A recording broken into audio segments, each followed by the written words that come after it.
You can't really open a news app these days without seeing something about tariffs, can you? Donald Trump's really put them back in the spotlight. Yeah, It definitely. almost feels like this brand new thing everyone's suddenly talking about. It might feel new, but what's, well, surprising is how old a tool tariffs actually are. Oh, really? Yeah, I mean, back before the U.S. even had income tax, tariffs were the government's main source of income, No kidding. So that's how they funded things. pretty much. And they also played a really vital role in helping those early American industries get off the ground, fueling that initial manufacturing boom. Oh, okay. So in a way, tariffs are kind of woven into the very fabric of American economic history. Right, like a real foundation. But then there's that cautionary tale, isn't there? The Smoot-Hawley Tariff Act back in 1930. Ah, yes, Smoot-Hawley. Those are some serious hikes, right? Something like 20%. Around 20%, yeah.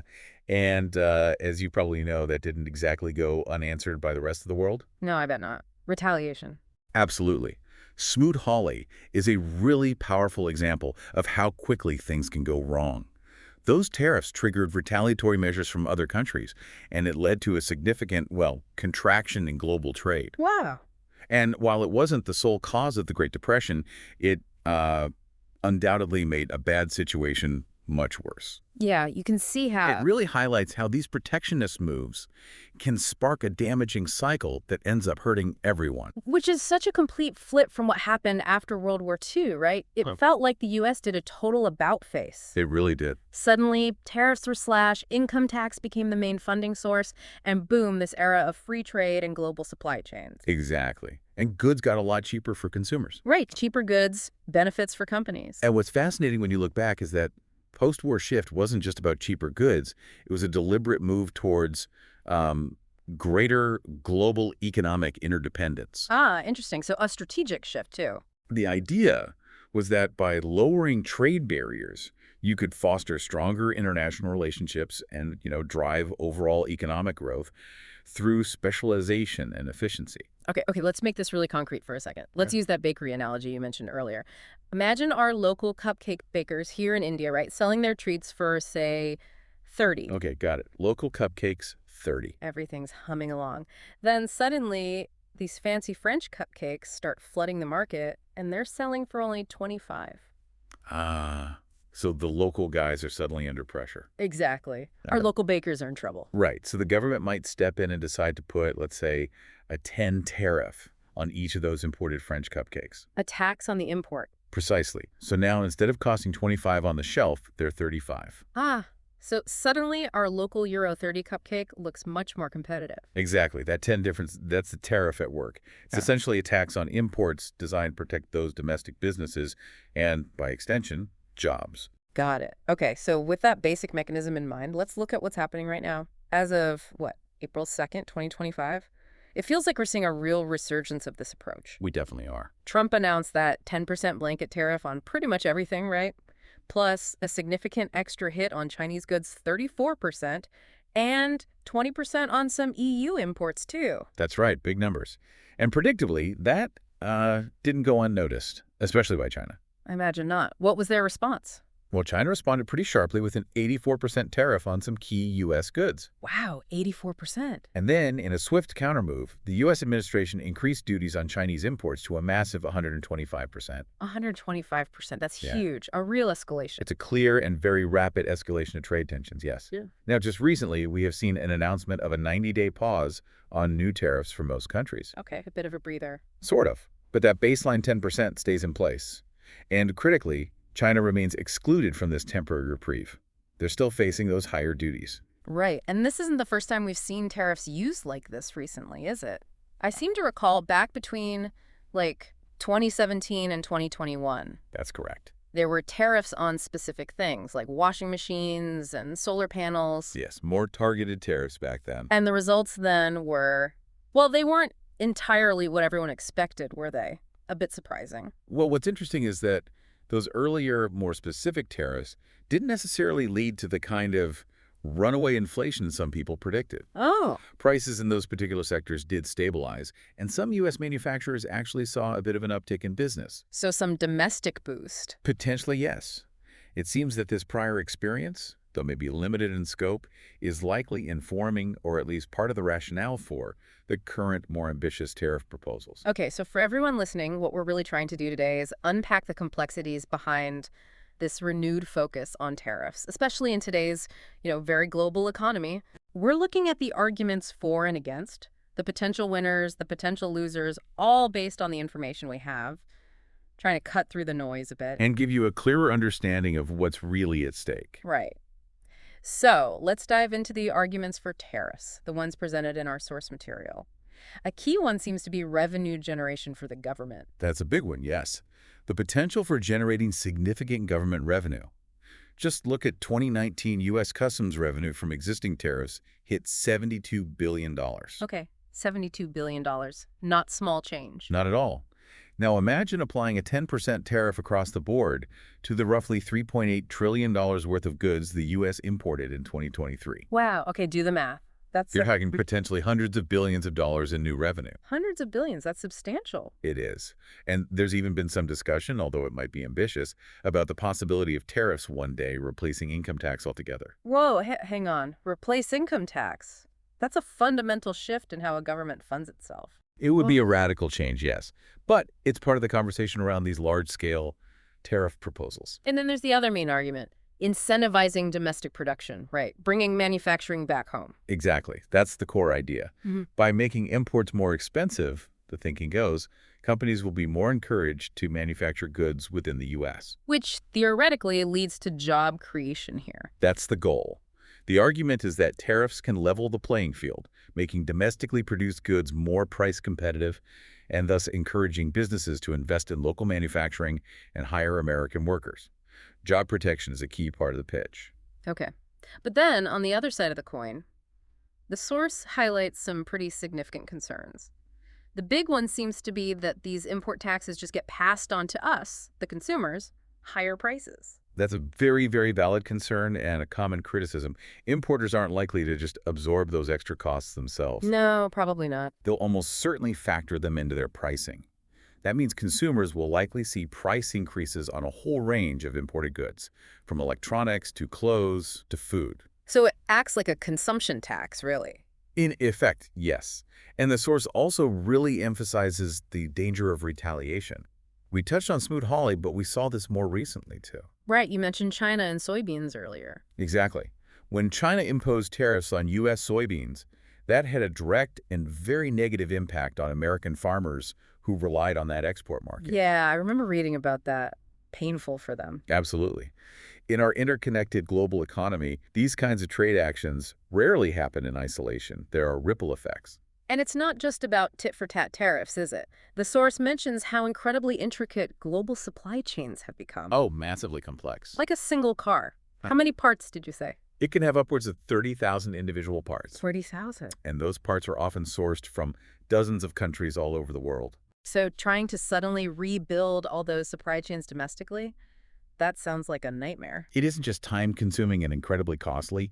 It could seriously disrupt the entire manufacturing process for years. Modern manufacturing relies on these complex international networks. You can't just flip a switch. Not at all. Trying to dismantle and rebuild them domestically would be a massive undertaking, with huge potential for inefficiency, delays, and disruption. Plus, there's another risk. Which is? If the U.S. is seen as an unreliable trading partner because of unpredictable tariffs, other countries might start forging closer economic ties elsewhere. Ah, so it could actually weaken U.S. economic influence long term. That's certainly a potential consequence raised in the analysis. Okay, so given all these potential downsides, consumer costs, retaliation, supply chain chaos, what are the driving forces behind this renewed push for tariffs? According to the source material, anyway. The source points to several key motivations. Firstly, there's a clear political dimension. The message of taxing foreign goods and bringing jobs home tends to resonate strongly with a specific segment of the electorate. It's a powerful political narrative. Okay, political appeal. What else? Secondly, there's a strategic rationale mentioned. The idea of using reciprocal tariffs, basically matching the tariffs that other countries impose on U.S. goods, is seen as a way to exert leverage. Like creating a fairer trading environment. You tax us, we tax you. That's the concept, yes. Using tariffs as a bargaining chip. Mm, And finally, there's a broader conviction, particularly directed at countries like China, right. that they've unfairly benefited from access to the U.S. market for years through practices like government subsidies, maybe currency manipulation, and less stringent labor or environmental standards. So a feeling of being taken advantage of. That's a significant part of the underlying argument, yes, that tariffs are a tool to correct perceived imbalances. But the source also makes it pretty clear that the effectiveness of tariffs in today's super globalized world is, well, it's far from a settled question, isn't it? Absolutely not settled. It's a debate that economists have been having, literally, for over a century. There are compelling arguments on both sides and no easy answers. History doesn't give us a clear winner. Not definitively, especially when you try to apply lessons from, say, the 19th century to the 21st. The economic models and historical precedents might not perfectly predict the outcomes in today's deeply interconnected financial and trade systems. And the source raises a particularly worrying point about the timing, right? Given the current state of the U.S. economy. Yes, that's a critical point. The U.S. is currently dealing with substantial national debt. Just the interest payments alone are huge. I think the figure mentioned was $583 billion paid so far this year. Wow. Just interest. Just interest. So in such a financially leveraged system, even a moderate economic shock, like a trade war sparked by widespread tariffs, could have serious negative repercussions. Like triggering a recession. That's the fear expressed, yes. That in the near term, these actions could potentially tip a vulnerable economy into recession. And the sheer volume of trade between the U.S. and China, it's just staggering, isn't it? We're not talking about minor players here. Not at all. The two-way trade is worth over $500 billion annually. It's one of the biggest trade relationships in the world. So disrupting that has huge potential consequences. Immense. And while it's often noted that China relies heavily on exports to the U.S., it works both ways. The U.S. also runs a significant trade deficit with China, around $295 billion. Okay.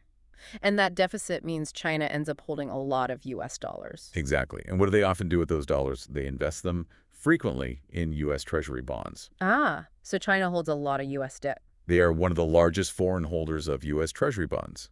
Should China choose to retaliate against tariffs by, say, selling off those bonds rapidly, That could cause chaos in U.S. financial markets. it could certainly introduce considerable instability and volatility. The economic ties are incredibly complex and carry potential risks for both sides. It's not a simple equation. Okay, so amidst all this tension between the U.S. and China, where does India fit into this global trade picture? It sounds like they're trying to navigate a pretty delicate situation. That's a very good way to put it. According to the source, India hasn't explicitly taken sides in this tariff dispute. Staying neutral.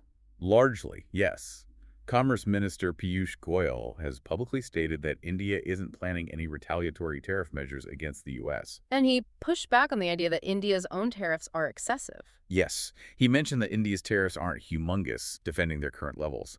Their primary focus seems to be on pursuing bilateral trade agreements, negotiating deals directly with key partners like the U.S., the U.K., and the European Union. Okay, so focusing on one-on-one deals. Interestingly, though, the source mentions that China has actually been urging India to oppose these U.S. tariffs, calling them an abuse. Yes, China has made that call, but India so far has maintained that relatively neutral public stance. Which the source suggests could actually be a strategic move for India. It could be. There's a potential opportunity opening up for India here. Think about it. As U.S. companies actively look to diversify their supply chains away from China. The whole China plus one strategy. Exactly. They still need reliable, cost-effective manufacturing alternatives.